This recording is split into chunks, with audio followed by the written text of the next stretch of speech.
GURPS Módulo Básico Campanhas. Regras do GURPS 4ª edição. Episódio 123, capítulo 10. Proezas físicas. Uma produção RPG Next. Fala galera, bem-vindos a mais um Regras do GURPS 4ª edição. Vamos continuar agora com as proezas físicas.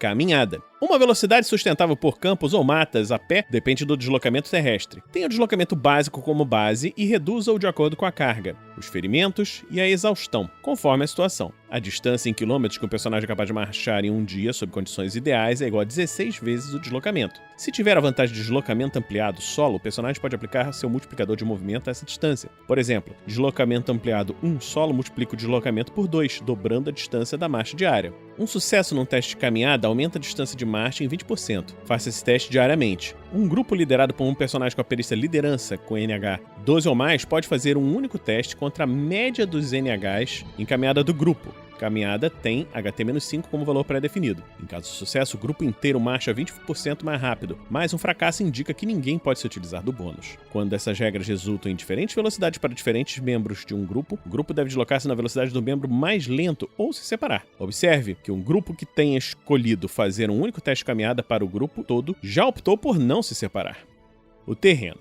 Depois de descobrir as distâncias diárias de caminhada em quilômetros, modifique-a de acordo com o terreno como mostrado a seguir. Muito ruim, neve profunda, mata cerrada, selva, montanhas, areia fofa ou pântano, vezes 0.2. Ruim, terreno com obstáculos como córregos, florestas ou colinas íngremes, vezes 0.5.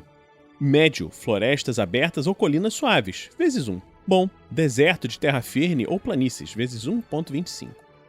Clima, as condições climáticas podem modificar ainda mais a distância percorrida. Chuva. A chuva reduz a velocidade pela metade em qualquer terreno que não tenha uma estrada. Consulte estradas, que nós vamos falar daqui a pouquinho, para ver os efeitos da chuva em estradas. Neve. Neve na altura dos tornozelos reduz a velocidade pela metade em qualquer terreno. Qualquer espessura mais profunda divide a velocidade por 4 ou mais. Exceção. Esquis permitem que viajantes considerem qualquer profundidade de neve como terreno médio. Substitua a perícia caminhada pela perícia esqui quando estiver viajando sobre esquis. Gelo. O frio combinado com a umidade em função de chuva, granizo, derretimento da neve, etc. resulta em gelo. Uma camada de gelo reduz a velocidade pela metade em qualquer terreno. Gelo sólido, como um lago ou rio congelado, é considerado um tipo de terreno especial. Considere-o como terreno ruim. Exceção. Considere o gelo sólido como terreno. Bom para quem estiver usando patins. Substitua a perícia caminhada pela perícia patinação quando estiver viajando sobre patins. Estradas. Em clima bom, a maior parte das estradas é considerada terreno médio, independente do terreno ao seu redor. Contudo, as melhores estradas podem até ser consideradas terreno bom, conferindo um bônus.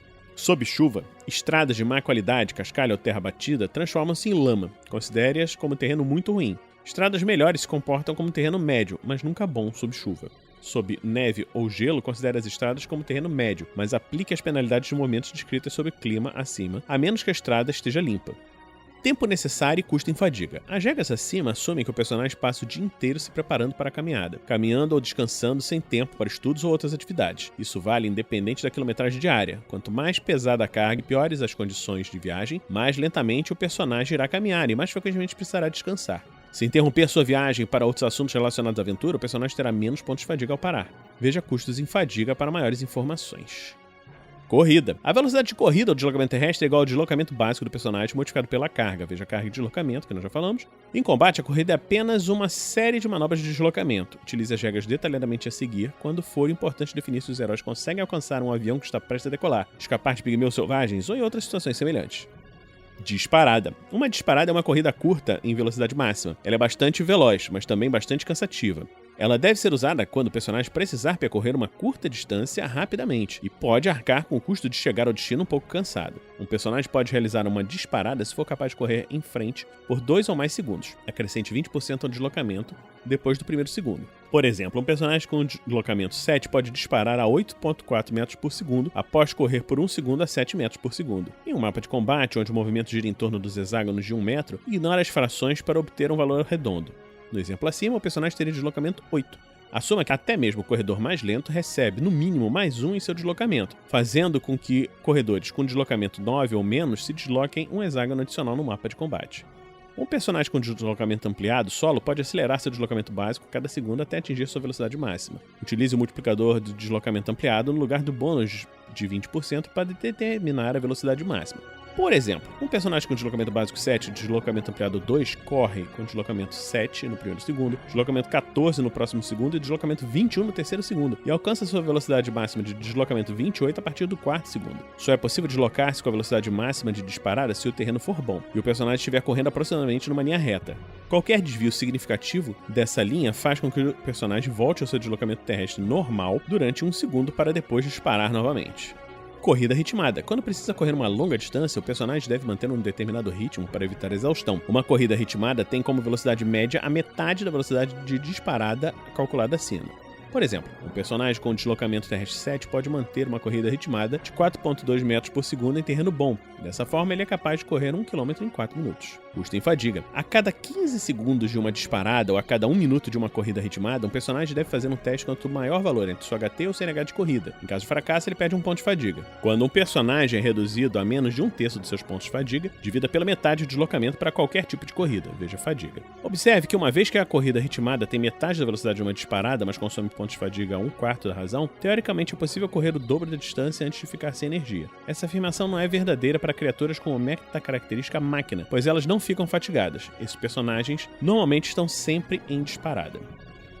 Voo. Quando estiver tratando de voo, utilize as regras para caminhada e corrida com as seguintes modificações. Substitua deslocamento terrestre, igual a deslocamento básico, por deslocamento aéreo, igual ao dobro da velocidade básica, ignorando as frações. Aplique os modificadores de carga, ferimentos e fadiga da mesma forma que acontece com o deslocamento terrestre. Substitua deslocamento ampliado solo por deslocamento ampliado ar. No caso de voo de alta velocidade, corrida, calcule a aceleração como deslocamento ampliado como descrito em disparada. Substitua a perícia caminhada ou perícia corrida pela perícia voo. Ignore o terreno, mas lembre-se que o vento e outras condições ambientais podem ter efeitos semelhantes. Escalada. Para escalar qualquer obstáculo que não seja uma escada, faça um teste de escalada. Essa perícia tem DX-5 como valor pré-definido. Os modificadores dependem da dificuldade da escalada. Seja como for, sempre subtrai o nível de carga do resultado do teste. Escalar enquanto se carrega uma carga muito pesada pode ser perigoso. Faça um teste para iniciar a escalada e outro teste a cada 5 minutos. Qualquer fracasso significa que o personagem cai. Se estiver preso por uma corda, ele só cai até o final da corda, a menos que tenha tirado uma falha crítica. A tabela a seguir apresenta alguns modificadores, assim como a velocidade de escalada para algumas situações comuns. Na maioria dos casos, utilize as regras na coluna regular. A coluna combate é para escaladas inspiradas pela fúria ou pelo pânico, que sempre custam pelo menos 1 ponto de fadiga. Ou o dobro, se já existe um custo em pontos de fadiga definido pela aventura ou pelo mestre para a situação específica. As escaladas durante o combate exigem uma manobra de deslocamento. Aí aqui tem uma tabela falando sobre a escalada, né? Então é só você dar uma olhada nessa tabela que se encontra na página 353. Então, nós terminamos por aqui mais esse episódio do Regras do GURPS, 4ª edição. Esperamos que você esteja gostando dessa série. Se você está gostando, considere nos apadrinhar em picpay.me/rpgnext ou em padrim.com.br/rpgnext. Então, ficamos hoje por aqui e a gente se encontra na próxima semana aqui no RPG Next. Regras do GURPS, 4ª edição. Músicas por Kevin MacLeod e Scott Buckley. Uma produção RPG Next.